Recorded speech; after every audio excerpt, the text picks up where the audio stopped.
ሲጀመር በጣም እናመሰግናለን ሁሉ ጊዜ ለምታደርግልን እርዳታና በመንፈልገው ጊዜና ምትሰጠን ሙያዊ ትንተና በጣም እናመሰግናለን። አሁን ቀጥታ ወደ ባለም አቀፍ ደረጃ ያነጋጋሪ ሆኖ ያለው የጠቅላይ ሚኒስትር ቢንያሚን ኔታንያሁ እና የዶናልድ ትራምፕን የስድስተኛ ጊዜ ግንኙነትና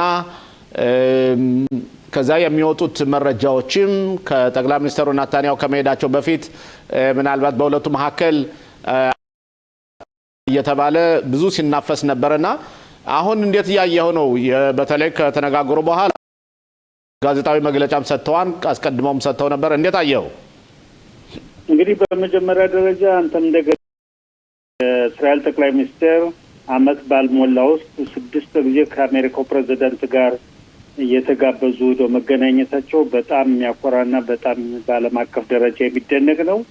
እንግዲህ እንደየነው ጠቅላይ ሚኒስትሩ እንኳን ብዙም የሰጡት ሀሳብ የለም። ፕሬዝዳንት ቤታ ጉዳዮች እንዲሁ በሽንገላ የታለፉ ነገሮችም አሉ። እስራኤል ወደደችም ጠላችም ደግሞ ምራቋን የምትወጥበት ጊዜ እየመጣ ነው። ለምሳሌ በጋዛ ሰርጥ ጉዳይ ጦርነቱን አቆሙ። አሁን ወደ የሰላም ድርድርና የጋዛን ሰርጥ እንደገና ማቋቋም በሚለው የተጠለፈው ወታደር ይመለሳል ወይስ አይመለስም? ሐማስ መሳሪያውን ያወርዳል ወይም አያወርድም?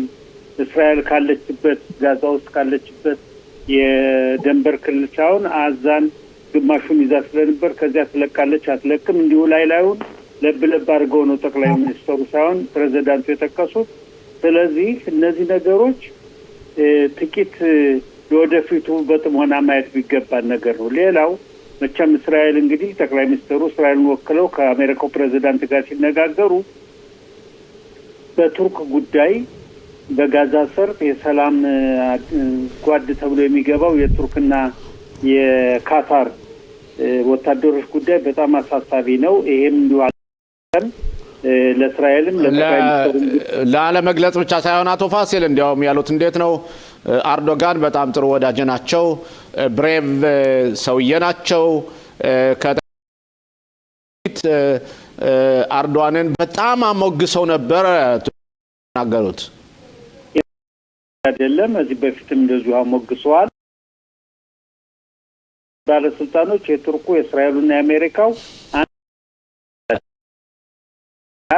ስለዚህ እስራኤል ወደደችም ጠላችም ከነና የካታርን የሰላም ጓድ በጋዛ ሰርጥ ታገኝ ትችል ይሆናል። ምክንያቱም አሜሪካ ጉዳዩን የምታስገድድ መስሎ የሚታየው ይሄ ለጠቅላይ ሚኒስትር ቢንያሚን ኔታንያሁ ቀይ መስመር አይሆንባቸውም? በተለይ የራሳቸው ኮአሊሽን ወይም ሞትሪች ከራሳቸው ከጠቅላይ ሚኒስትሩ የሊኩድ አባላትም ኳታር እና አርዶጋን የነሱ ሲናገሩት ምን ሰማቸው በጭራሽ አይሆንም ሊሆን ይችላል። ለጊዜው እኮ ይሄ ነገር እኮ 6 ወር ከ7 ወር በኋላ ነገሩ ይጀመር ይሆናል። ምክንያቱም ከምርጫው ለመቅረብ ነው እንጂ ካላይ ይሄን ጉዳይ ግልጽ አድርገው የሚያወጡት መስሎ አይታይም። በሌላ በኩል ደግሞ ትላንት እንዳያየው ግን ያ ማለት እኮ አቶ ፋሲል ግን ፈስላኩ ይቅርታ አቶ አብይ ትራምፕ ባወጡት መግለጫ መሰረት የጠቅላይ ሚኒስትር ቢንያሚን ኔታንያሁ ከተገናኙ በኋላ ሞይጸት ኮንሲል አዛን በተመለከተ ያ ሲሆን ደግሞ የተለያዩ የዓለም አቀፍ አገራት የሚሰዷቸው ወታደሮችና ስራ ሊጀመር ነው ጎን የጦር መሳሪያው እንዲፈታ እየተጠየቀ ግን ሌላው የዓለም አቀፍ ግብረ ኃይሎች ግን ሊገቡ ስለዚህ እስከ ምርጫው እኮ ጠቅላይ ሚኒስትር ቢንያሚን ኔታንያሁ እንዴት አድርገው ይህን ነገር ይላሉ? ሄሎ አቶ አብይ ሰምቼ እንግዲህ ጥሩ አሁን ምርጫው ውስጥ እንዲሁ አስመሳይ ሰላም ለመቆየትና ምርጫውን ለማሸነፍ የሚፈልጉ ናቸው። መቼም እንግዲህ አሜሪካ ፕሬዝዳንቱ ሲመረጡ ብሏል ከሁሉ በፊት በዓለም ካለው ከጥቅም መጀመሪያ ይቅደም ያሉ ስለሆነ በጋዛ ሰርጥ የሚደረገውን የሰላም ሁኔታ ጦርነቱን የማቆሙን እስራኤል ከጋዛ ሰርጥ ያለን የሰላም ጉዳይ ማስተዳደር የሚፈልጉ መሆናቸውን ግልጽ ነው። ግን እስራኤል ደግሞ ማትፈልገው ነገር አለ። የፍልስጤም ፒኤልኦና ሐማስ ወይም ሌሎች መንግስት እዚያ ቢቋቋም እስራኤልን በጉዳዩን የሚያይ ከሆነ ለእስራኤል ባለው በተለይ ለጠቅላይ ሚኒስትሩ ጥሩ መስሎ አይታያቸውም። ምክንያቱም በተሻለ መጠን በአቡ ማዘን የሚመራውን የፍልስጤም ድርጅት ማየትም አይፈልጉም። ስለዚህ እነዚህ ነገሮች ለጊዜው ግን አቶ ፋሲሌን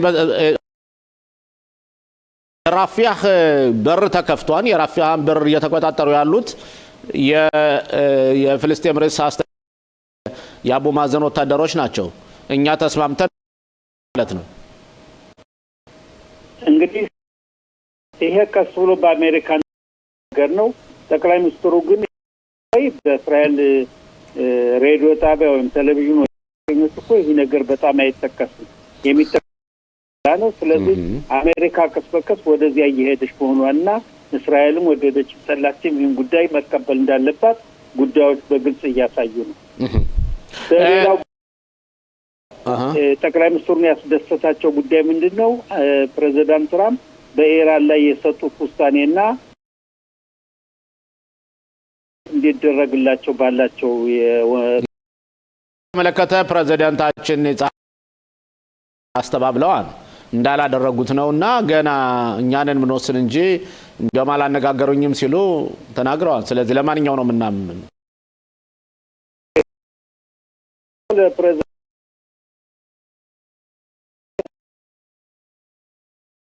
ምሕረት አድርጉልኝ ሲል አዎ ይሄን በድያለሁ ለህዝቤና ለሀገሬ ስል አጥፍቻለሁ ይቅርታ ጠይቃለሁ ቢሉ ኑሮ በደስታ ነበር። ታቸው እኮ ብልጥ ስለሆኑ እንዲበለጥለጥ ብለው ዝም ብለው እንዲያው ህዝቡን ለማስማማት ብለው ያቀረቡት። ስለዚህ እውነትም ፕሬዝዳንት ይህን ጉዳይ እንዳልተቀበሉትና እንደማይቀበሉት አቶ ተስፋዬ ለአቶ አብይ አጠር ያለ ጥያቄ ካለ እንግዲህ በእውነት በዚህ ጉዳይ ላይ ነበር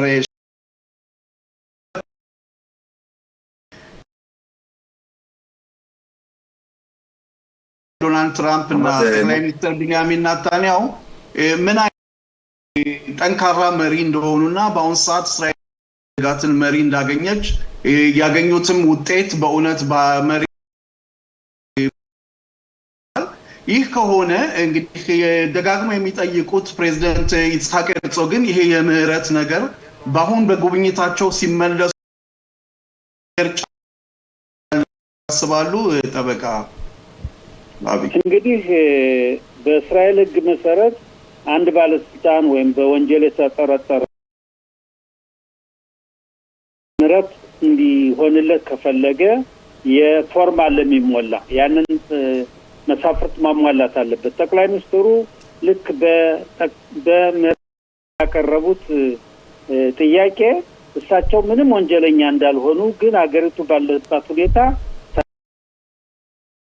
ክሴን ተውልኝ ማለት ጉዳይ ነው እንጂ የመጠየቅ ጉዳይ መስሎ ስለማይታይ ፕሬዝዳንቱ ይሄን ጉዳይ ብለው በፍትህ ሚኒስቴር አማካይነት ቢሞክሩም የከፍተኛው ፍርድ ቤት ይህን ጉዳይ ስለማይቀበለው ምክንያቱም መሳፍርቶች አልተሞሉም እነዚህ ጉዳዮች ማድረግ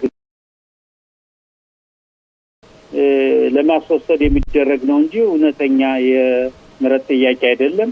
ሌላው ግን በትላንትናው ጋዜጣ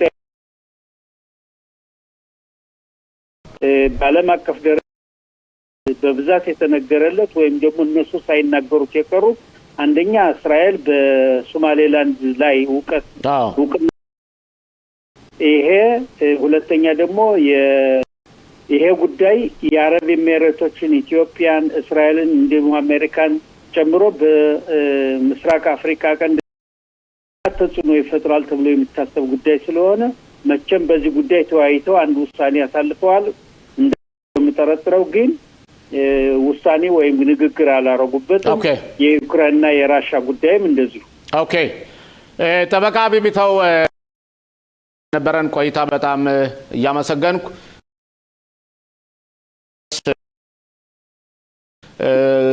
ልብሶችን ሞቅ በጣም ብርድ ነው አመሰግናለሁ እናንተም እንደዚህ